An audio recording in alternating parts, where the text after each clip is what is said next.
Donc, je vais vous poser une question pour commencer. À votre avis, est-ce qu'il suffit de balancer méchamment, en étant très très méchant, militants de générations identitaires qui sont fascistes, pour qu'ils arrêtent de persécuter des migrants dans les Alpes? À votre avis? Est-ce que ça Non, parce suffit? que Oui, ça parce va. qu'après, ils vont pleurer, se remettre en question et se déconstruire, non? Non, non, Non. on aimerait bien, mais non. Non? Bon, Bah bon non. bah j'ai fini ma chronique, hein, salut. Ok, merci. Alors donc Florent, Bah oui, non mais en même temps, je sais pas, merde, on est de gauche quoi, on a raison, on est gentil, et les FAF ils ont tort, ils sont méchants, donc on va gagner. Forcément. C'est évident, je veux dire. Bon alors peut-être juste moralement, hein, parce que prendre le pouvoir, voilà, c'est trop compliqué. Et puis d'ailleurs on a déjà gagné face à eux, donc les fascistes, donc c'est bien la preuve qu'on va encore gagner, après tout. Hein? Non? Bon, enfin je vous rassure. Ah oui, hein, je me rappelle la fois où il y a plein d'avions anglais qui ont survolé Dresde en disant vous êtes méchants, vous êtes méchants. c'est ça. Bon, non, Super mais efficace. ouais, non, c'était pas ça. Bon, parce que je vous rassure, je me suis pas transformé en Guillaume Meurice, hein, soudainement. Donc, Non, non, s'il ouais. te plaît, ne soyons pas vulgaires. Ouais, non, non, non, je vous rassure. Je ne rentrerai pas dans ce mauvais goût-là. Parce que bon, c'est vrai qu'à gauche, on pense que on est gentil, mais bon, on est minoritaire, hein, mais on est gentil, donc on gagne à la fin, ça va de soi, comme dans un blockbuster américain débile, donc pléonasme. Mais je pense que c'est un peu l'imagerie de la Seconde Guerre mondiale, tu vois. C'est les gentils gagnent à la fin, tu vois. Mais bon, mais moi je Oui, pense que ça va pas de soi. Moi, je Tout le pense que c'est temps. de la faute des trotskistes aussi. toujours. Parce que Pas- Déjà parce que c'est toujours de la faute des trotskistes. Déjà, par défaut. Et, C'est, et parce que la vérité triomphera, tu vois. Sauf que c'est pas Bah, la sauf vérité que qui non. triomphe, c'est des gens. et puis parce qu'ils sont passés au PS peut-être aussi, non, je sais pas. Oui, aussi. Ouais, donc ouais, il y a ce truc là, ouais, la vérité va triompher, donc c'est un peu le beau et le bien vont gagner à la fin. c'est un peu biblique même presque, je dirais. Oui. Bon, enfin bon, ça va pas de soi parce que même avant que tu gagnes, bah tu perds quand même beaucoup quoi. Donc les gentils, vous êtes bien gentils, comme on dit, mais moi je vous divise en trois catégories. Alors pour ça, je vais faire ce qui s'apparente à des oxymores. Donc vous savez ce que c'est les oxymores? C'est comme quand on dit le soleil noir ou Yannick Jadot intéressant. Enfin voilà, c'est des expressions contradictoires. L'Europe Donc qui protège. voilà, PS de l'Europe qui gauche, protège, PS de gauche. Enfin voilà, ce genre de choses. Donc là, je vais utiliser des expressions, des oxymores, mais c'est la réalité, malheureusement. Donc je pouvais pas faire autrement. Donc ma première catégorie, les gentils méprisants. Donc Thierry vient d'en parler un petit peu en long, en large et en travers, mais je vais remettre une couche parce que il le mérite quand même. Donc généralement, ils sont issus de la petite bourgeoisie intellectuelle. Ils pensent qu'être intelligent et cultivé, ça suffit à combattre le racisme, l'autoritarisme, comme si c'était une sorte de talisman, vous voyez. Ah non, je suis cultivé, donc je rayonne autour de moi. Non, non, ça marche pas. Deviens le changement que tu veux voir dans le monde. Oh, Si c'est mon pas de la Dieu. pensée, si c'est pas de la pensée magique, faut qu'on me dise ce que c'est. Ah, j'ai horreur de ça. Je C'est déteste de la, ça. c'est de la pure Ça, Ça, pensée c'est magique. insupportable, insupportable. C'est si on veut faire la révolution, il faut commencer par faire la révolution sur soi-même. Non. Non, la religion, c'était l'épisode sur les États-Unis il y a un mois. Tu C'est ça. C'est j'ai rien Ouais. contre le fait d'être croyant, mais pas dans ces segments-là. C'est Ah bah pas pareil. d'ailleurs, en parlant de croyants, ils ont pensé que Macron, ça serait pas si mal au niveau des mœurs et des libertés, et que c'était un parfait candidat à Le Pen. Bon, là, ils déchantent un peu, mais bon, comme on l'a dit, ils ont rien dit au moment des Gilets jaunes, parce que ça reste des pauvres quand même, hein, et que c'est peut-être contagieux. Ah, Berk. Voilà, donc Et qui restez... cause bizarre et peut-être qui pue. Voilà, c'est ça. Et bon, généralement, ces gens-là, ils se complaisent à écrire des tribunes ineptes qui servent à rien dans des cafés souvent parisiens. Alors des fois, ils sont invités dans les médias, et puis ils font des envolées stériles en disant oui, le fascisme ne passera pas, enfin bon, genre de trucs débiles. Mhm. Et en même temps, ils n'ont pas de mots trop élogieux pour la libre entreprise, le libre marché, l'Europe qui protège. Enfin, donc du coup, ainsi, ils comprennent pas qu'ils font partie du problème qu'ils dénoncent, à savoir la montée de l'extrême droite. Je peux t'interrompre ou pas? Vas-y, j'avais terminé ma première catégorie, donc vas-y. Justement. Ouais, tu parles des sauces libéraux et des écolos de droite, là, en disant le Ouais, libre en marché gros, et ouais. tout. Mais je trouve que tu as quand même la version de gauche qui est le libre marché, mais de petits producteurs bio, et la petite entreprise, la libre entreprise d'artisanat reconvertie après ton BTS en bullshitologie. Oui, tu fais bien Oui, d'en parce que parler. tout ce qui est petit est gentil. Ouais, les petites entreprises c'est mieux, les petits patrons c'est mieux. Mhm. Ça, voilà, hein, tous ceux qui ont bossé avec des petits patrons savent à quel point un petit patron c'est tellement plus humain. Ah bah oui, oh là Dans là, tout c'est ce que tellement l'humain bien. compte de dégueulasse. C'est tellement bien, petit patron, t'es tout seul face à lui, donc tu peux pas t'organiser si jamais il est un peu trop casse-pied, quoi. Mais... Non, mais s'organiser, c'est fasciste. Ah, bon, d'accord. Bah oui, parce que des fois Oui, t'es déjà. pas d'accord et t'es obligé de suivre la ligne alors que t'es pas d'accord, du coup c'est fasciste. Du coup, c'est fasciste. D'ailleurs, tout est fasciste. Qu'est-ce qui n'est plus fasciste? On ne sait pas. On ne sait plus. Donc là, j'en viens à ma deuxième composante. T'en as un peu parlé, Thierry, aussi tout à l'heure. Donc c'est les gentils cyniques. Alors ceux-là, ils sont un peu plus déprimés. Ils vont te dire, ouais, bon, bah Le Pen, elle a qu'à gagner, comme ça les gens, ils vont enfin se rebeller, quoi. Ouais. Bien sûr. Comment vous dire, bah s'ils gagnent, c'est qu'il y a quand même une majorité d'adhésion à leurs idées, hein, sans compter tous les opportunistes de la dernière heure qui vont s'y rallier en catastrophe, tel le vulgaire Manuel Valls. D'ailleurs, je pense que ça sera le premier à s'y rallier, lui, je le sens bien comme ça. Donc, votre Techniquement, c'est expérimentation... déjà fait. Hein. Il s'est déjà allié Oui, avec oui, l'extrême droite en techniquement. Espagne. Oui, Mm. c'est vrai. Tout à fait. Et le printemps donc- républicain est bien incrusté dans la frange la plus droitière de la Macronie. La Je frange la pense- plus droitière de la Macronie. Je Alors, pense c'est que Au les ministère très de à droite. l'Intérieur.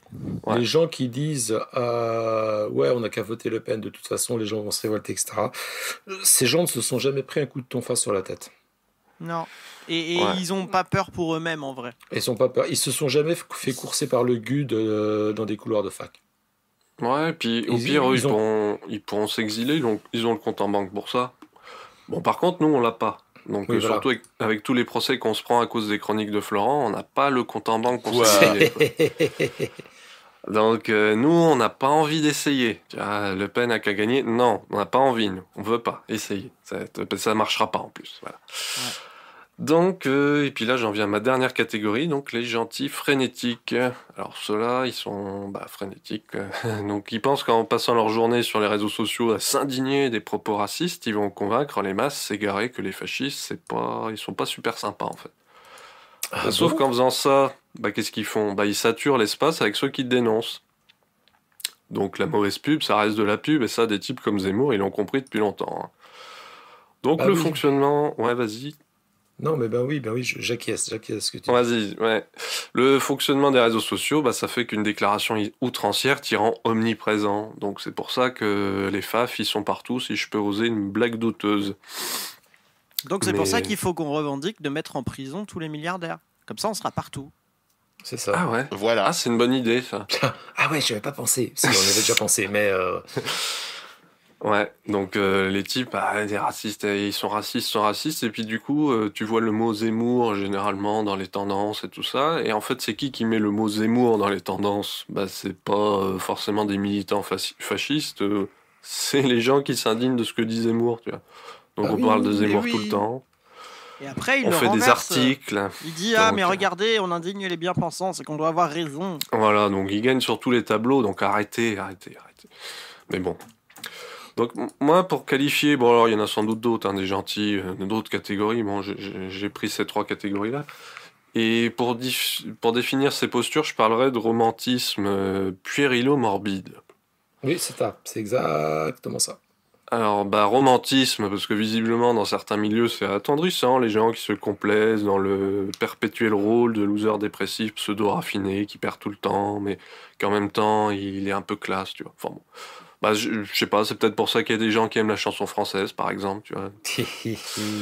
Les gens C'est romantique et dépressif, ouais. Ouais, voilà. Puéril, parce que tout ça, ça s'appuie sur une pensée magique. On est gentil, on va gagner. Non. C'est pas une réalité tangible, on est matérialiste, on vous rappelle. Mhm. Et morbide, vous avez compris, parce que ce genre de posture stérile, c'est extrêmement dangereux pour nous tous, et que ça aboutira jamais à rien d'autre qu'une catastrophe. Parce qu'il faut pas croire, en face, l'ennemi, il avance patiemment ses pions, il croit à la victoire. Surtout quand on a oublié quelque chose, c'est que le principal protagoniste qu'il a mis à terre, il a disparu. Je parle du bloc communiste. Et que pour l'heure, il est assez évident qu'il n'a pas été remplacé, quoi qu'on ait pu penser de lui et de ses errances coupables. Et puis ce qui reste des Cocostal s'intéresse surtout à ce qui se passe en Palestine, donc du coup, voilà. Ouais, donc l'adversaire principal a disparu du fascisme, donc voilà. Ils Donc, essaient de le remplacer maintenant par l'islamisme, mais c'est moins structuré, ça marche pas bien. Ouais, et puis on n'a pas forcément envie qu'il gagne, quoi. Oui, non, pas trop. Non. Non. Donc voilà, je conclurai en disant le fascisme, le combattre, c'est pas faire de la morale neuneu à deux balles ou mobiliser des bons sentiments. Alors des fois, c'est pas toujours des bons sentiments d'ailleurs, parce que quand t'as des gens, je prends cet exemple parce que je le trouve très très révélateur, qui se moquent des gens qui font des fautes d'orthographe sur les réseaux sociaux pour les disqualifier. Alors ça, t'as envie de foutre des tatanes. Ils pensent faire de l'antifascisme comme ça. Tu vas dire, tu es trop bête, tu ne sais pas écrire. C'est parce que t'es trop bête que t'es facho. Voilà, et ça c'est vraiment le pire de ce qu'on peut faire, je pense. Mais donc voilà, c'est pas en faisant ça, quoi, la morale et puis c'est faire de la politique. Non, mais bien sûr, voilà. On fait de la politique. C'est ça, un gros mot. Et ça, c'est Gwen qui va vous en parler, vu que c'est un gros mot. Ouais, tout à fait. Moi, je parle des gros mots, moi. Ah non, mais c'est à un moment donné. Et puis bon, dire on va mettre Le Pen au pouvoir, comme ça vous verrez bien. C'est pas des bons sentiments, c'est du sadisme. C'est de la stupidité. C'est de la grosse connerie, tout simple. Après, la difficulté qu'il y a là avec notre système de vote et tout, c'est aussi que se contenter des droitos libéraux comme soi-disant barrage, c'est pas vraiment beaucoup mieux, quoi. Non, et puis au bout d'un moment, les gens ils s'en contenteront plus, ils diront bon allez, on va essayer autre chose, quoi. Enfin, oui. Oui. Oui, tout à fait. À force de dégoûter. Il y a quelque chose moi je pense qu'il y a quelque chose d'absolument criminel dans cette espèce de vision des choses, parce que là on en discute et c'est vrai que de fait là on est tous les quatre à en discuter au chaud chez nous, bon ça on risque rien, quoi. Mais à un moment donné, ne pas voir l'objet fasciste, l'objet politique fasciste tel qu'il est dans sa réalité, avec le lot de violence et de souffrance qui l'accompagne, et quelque chose, pouvoir avoir le luxe de se mettre dans une posture distanciée en disant que ouais, de toute façon, ce n'est pas grave. Et puis les gens se révolteront, et puis faire la morale, parce que quand tu es impuissant, il te reste que la morale. Quand tu es réduit à l'impuissance, quand tu es dans la défaite par le moment, qu'est-ce qui te reste ? Il te reste faire la morale aux gens. Et ça, c'est il n'y a pas que l'impuissance. Ça rebondit sur l'anecdote que tu disais tout à l'heure. Et je pense que d'ailleurs, même nous ici, on s'en rend un peu coupable. Oh oui, flagellons-nous, soyons maoïstes. Il y a de la flemme aussi, c'est-à-dire qu'à un moment, en face, ils font le taf.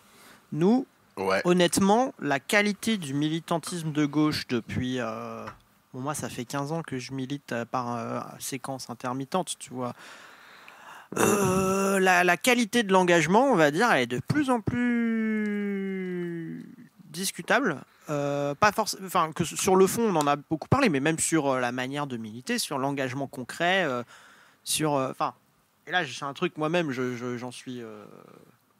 Ça me concerne directement, tu vois, c'est un peu de l'autocritique, mais on luttera pas contre les fachos en ayant peur d'aller parler aux gens dans un Super U, quoi, en gros. Oui. Et comme on est beaucoup à avoir peur d'aller parler aux gens dans un Super U pour plein de raisons, on pense le compenser en passant nos journées à gueuler sur Twitter et Facebook, sauf que ce n'est pas vrai. Non. Ça peut avoir un intérêt en étant structuré, tout ça dans une organisation structurée, et les fachos se structurent pour faire des trucs efficaces.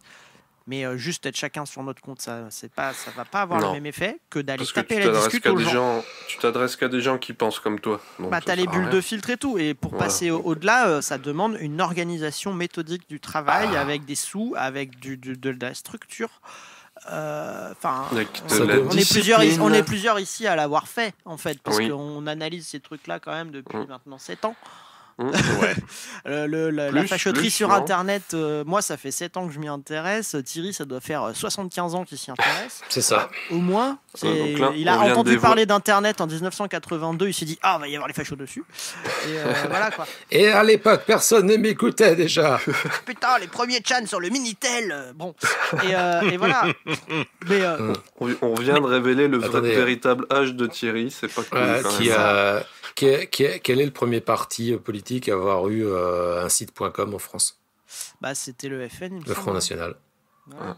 Voilà. Les premières organisations à vraiment avoir squatté les commentaires, tout ça, c'était. Alors, c'était pas Génération Identitaire à l'époque, ils avaient un autre nom, mais c'était ceux-là. Unité radicale, non? Bah, c'était justement, c'était dans l'entre-deux, tu vois. C'était dans l'entre-deux Alors, entre la dissolution d'Unité Radicale et puis. vraiment Oui, c'est vrai que c'est Génération après la Identitaire décision comme d'Unité radicale qu'ils ont Tu vois, tous arrêté de faire leur fanzine renéotypé et qu'ils ont migré sur Internet. Ah mais attendez, moi je vais raconter 2 anecdotes. Je me permets de prendre la parole. Je me souviens très très bien qu'en 2002, on achetait, c'était à l'époque où je militais dans une organisation trotskiste, et on achetait régulièrement les périodiques de l'extrême droite pour se renseigner. C'est un truc que, voilà, qu'est-ce que pense l'ennemi. Et c'était un magazine qui s'appelait, si mes souvenirs sont exacts, Jeune Résistance. Jeune Résistance, qui était un truc qui était lié à Unité Radicale à l'époque, et qui avait une page qui s'appelait Intifada sur le net. On est en 2002. Intifada sur le net, où les mecs commençaient à théoriser, comme quoi, bon, espace de liberté, non réglementé, on peut dire tout ce qu'on veut, faut y aller à fond. À fond, à fond, à fond, à fond. Ouais. Et c'était Fabrice Robert, d'Unité Radicale, qui est au RN maintenant, je crois, je sais, oui, il est au RN, qui théorisait ça. Ouais. Donc le mec avait déjà compris en 2002, très concrètement, ce qu'est un truc que nous on n'avait absolument pas compris, moi y compris.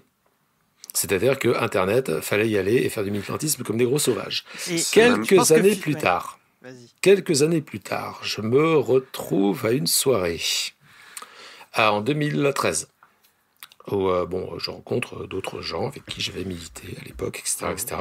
Et un de mes ex-camarades vient me voir complètement paniqué en disant « Oh là là, mon Dieu, Thierry, mais c'est horrible, je reviens, je suis allé sur Internet, et il y a des fachos partout, ils ont colonisé le truc, faut faire quelque chose, faut organiser une riposte, faut faire des trucs. » Et moi, je hoche la tête, je fais très bien. Ouais. Et je lui ai fait, ouais, mais écoute, moi je me souviens très bien d'une réunion en 2010, une réunion où on avait discuté de ça dans le local de l'Orga à l'époque, et j'avais fait une intervention sur la nécessité d'intervenir sur Internet, que c'était un espace qui était de plus en plus colonisé par l'extrême droite, que le combat devait aussi se porter sur ces médias-là, sur les réseaux sociaux, il fallait faire quelque chose. Et à la fin, les gens avaient ri. Les gens avaient ri parce que c'était pas du vrai militantisme, parce qu'il fallait aller sur les marchés, differ des tracts, coller des affiches, faire du syndicalisme par la base, etc. Attendez, je finis mon histoire. Et écoute, mec, moi je me souviens très très bien de cet épisode et je me souviens des gens qui avaient ri parce que parmi les gens qui avaient ri, il y avait toi. Et ouais, là, c'était le malaise. Mais à un moment donné, voilà quoi. C'est-à-dire que. Ouais. Non, je suis pas prescient ni rien parce qu'il faut pas être prescient pour avoir compris que voilà. C'est juste qu'il fallait suivre l'actualité. Suivre ce qui se passe. Mais d'ailleurs, Philippe, on en a une comme ça aussi d'anecdote en 2014, nous. Je sais pas si tu te rappelles. Vas-y, 2014, journée d'été d'un parti de gauche relativement proéminent, où on s'est pointé en se disant on va essayer de participer aux ateliers sur la propagande et sur l'activisme en général, pour parler des réseaux sociaux. Puis où on a passé 3 jours à complètement prêcher dans le vent à des gens qui n'en avaient rien à foutre et qui comprenaient rien. Et quand on leur expliquait justement toutes ces recherches sur regardez, les fachos ils l'ont déjà fait et tout ça, moi je me rappelle d'une militante qui m'a dit mais faut pas s'intéresser à ce que font les fachos, c'est quand même bizarre, t'es bizarre en fait. Non, nous nous intéressons surtout pas à ce que fait l'ennemi qui veut nous taper sur la gueule. Donc voilà. Je me souviens de cet atelier et je sais pas, je pense que ça parlait plus de théâtre ou de trucs à la ça parlait de comme poulet ça. aussi. De poulet, oui, aussi. Tout à fait, je me souviens. Oui. Non, Ça c'était... parlait de Oui. se déguiser en poulet Bon. dans des rames de métro. Ceci dit, je me demande s'il n'y a pas un problème de... Ah bah après, il y avait que des Génération. vieux, hein, c'est clair. Voilà, générationnel, tout simplement. Il Parce y avait que des vieux. Ah non, Bah, moi, voilà. en plus, attendez, pardon, mais moi je vous parle pas de vieux, je parle de gens qui ont mon âge, qui ont mes âges à peu près. Bon, qui sont un peu plus vieux que vous, L'enfoiré. effectivement. Non mais oui. Mais et qui, bon, a priori, c'est voilà. Enfin, nous, moi, je fais partie de la génération qui a à la fois connu l'avant Internet et le pendant Internet. Voilà, qui est Oui. entre les deux. Ah oui. Et nous, on est la dernière génération à avoir connu l'avant Facebook. Avant, ouais. Avant Internet, même. Oui, et Donc, le avant mais- Internet, mais pas jusqu'à très vieux. Tu vois. Enfin, tout ça pour Non. illustrer. Est-ce qu'il n'y aurait avec- pas à la fois un problème d'âge et de classe? C'est-à-dire que les vieux sous-estiment Internet parce que c'est des vieux. Voilà, ils comprennent pas l'importance que ça a pris, ok. Et est-ce que les classes moyennes de gauche, dont on parlait tout à l'heure, en étant mieux armées culturellement, ne sous-estimeraient pas l'ampleur des fachos sur Internet, tout simplement parce que grâce à leur capital culturel, ils arrivent beaucoup plus vite à se construire des bulles de filtrage beaucoup plus efficaces. Mais bien sûr, c'est ce que disent tous les spécialistes des fake news. Ils disent tous que ton capital culturel te permet en fait, de faire ce que permet le capital culturel, à savoir de gérer l'information. Et donc de trier aussi, d'avoir des sources d'informations diversifiées, de croiser les trucs. Alors ça te le permet pas toujours, hein, parce qu'on l'a vu avec QAnon, ça tape partout. Mais tu sais plus facilement reconnaître une connerie et virer une source parce que soit elle te plaît pas politiquement, soit tu te rends compte que ça dit de la merde d'un point de vue factuel. Ce qui nécessite du capital culturel et en particulier une éducation supérieure, puisqu'il y a zéro éducation aux médias avant le bac. Oui. Je veux dire aux médias de maintenant, hein, pas au journal télé de 1995 ou aux Alors, articles de presse des années 70. Ça commence doucement. Ouais, mais les profs qui le font eux-mêmes n'y comprennent rien, donc c'est pas facile. Ouais. Alors, Et puis, juste deux ouais. choses. Oui, vas-y, Philippe. Vas-y. Non, mais puis c'est en mode pour dire oui, le monde a toujours raison. Enfin, tu vois, donc c'est bon. Oui, c'est Samuel Laurent, quoi. Oui, voilà. Donc je sais pas si c'est ça qu'il faut vraiment. Deux choses sur l'internet mondial des choses. Alors, ça a changé parce que maintenant les vieux les générations, c'est-à-dire les plus de 60 ans, on va le dire comme ça, ont investi massivement Internet parce qu'ils sont tous sur Facebook. Et c'est eux les trolls de droite. Et c'est eux qui font du shitposting à fond sur l'antivaxisme et anti-masque. Ouais. Totalement. Et qui sont des relais c'est vrai. enthousiastes de QAnon. Et ils ont du temps. Oui. Parce qu'avant, ils comprenaient rien à Internet. Et comme ils comprennent toujours rien à Internet, ils relaient au premier degré absolument tout ce qu'ils voient sur Facebook. C'est ceux qui aujourd'hui sont à la retraite, mais il y a 15 ans, ils étaient en fin de carrière, ils venaient d'avoir un ordinateur au boulot et ils se servaient de leur adresse pro pour relayer tous les mails de merde de Dreuse.info. Je sais pas si tu te rappelles de cette époque, Thierry. Oh, si. Toi, tu vises quelqu'un en particulier, là? Non, mais je me rappelle Non, mais quand j'ai eu ma première adresse mail, j'étais tout petit, tu vois. Enfin, je sais pas, j'avais 12 ans. C'était vers 2000. Je me rappelle, mon arrivée officielle sur l'internet social, c'est le 20 décembre 2001. Il est précis. Ouais, c'était ma première inscription sur un forum et du coup, je reçois le mail d'anniversaire tous les ans, tu vois. Ah ouais. Et, d'accord. Et je me rappelle très nettement qu'assez vite, une fois que j'ai eu échangé 2-3 mails, notamment avec des boomers de ma famille, tu vois, des tontons, tata, tout ça, je me suis mis à recevoir ce genre de trucs. Les fameuses En mode chaîne de mail, les chaînes de les mail. chaînes de mail. Les chaînes de Si- mail. Et il y en a si une tu qui ne revenait relais souvent, pas c'était cette les chaîne- trucs. Voilà. Et Dreuse.info faisait des chaînes de mail, en fait. Ah. Et pour ceux qui ne savent pas, qui nous écoutent, Dreuse, c'est genre le grand-père de l'internet facho en France, en fait. Ouais. C'est le premier site facho vraiment proéminent en France, très identitaire, dégueu, tout ça. C'est le premier.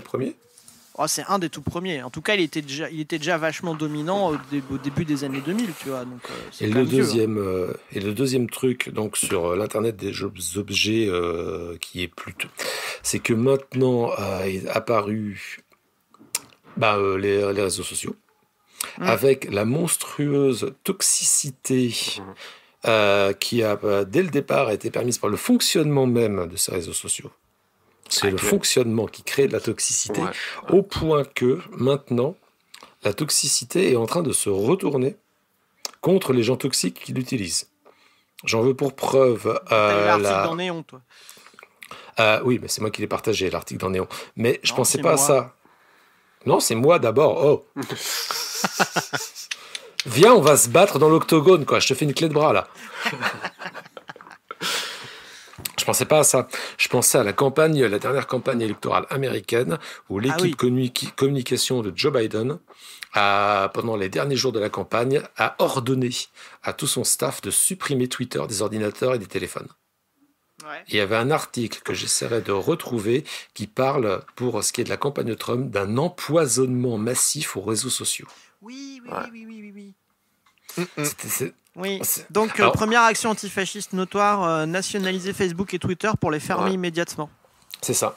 Ah oui, complètement. Oui, là, c'est le premier truc Non, qu'il faut mais faire. Monter une opération militaire internationale pour aller Surtout- exploser les serveurs avec des bombes. Non, et puis il faut souligner aussi que depuis qu'on s'est inscrit et aujourd'hui, ces réseaux ont vachement évolué et en pire. Parce que, je veux dire, avant, il n'y avait pas de filtrage d'informations comme on a aujourd'hui, quoi. Avant, tu t'abonnais à une page et tu voyais, bon, après, il fallait remonter tout ton fil, mais tu le voyais. Maintenant, tu le vois pas forcément. Puis tu vois même des gens à qui tu n'es pas abonné, et juste parce qu'ils ont de l'audience. Et ça nous désarme parce que on revient sur un autre problème, c'est que ces réseaux-là, en prenant de la maturité économique, on va dire, Ouais. veulent filtrer un peu les contenus, pas sur une base politique, mais sur une base de commerce. Et on en revient à ce qu'on disait au début. Les fachos, eux, ils ont des mécènes avec de l'argent pour s'organiser, pour payer les trucs Bolloré. et tout ça. Et voilà. D'ailleurs, j'en parle un peu plus tard dans ma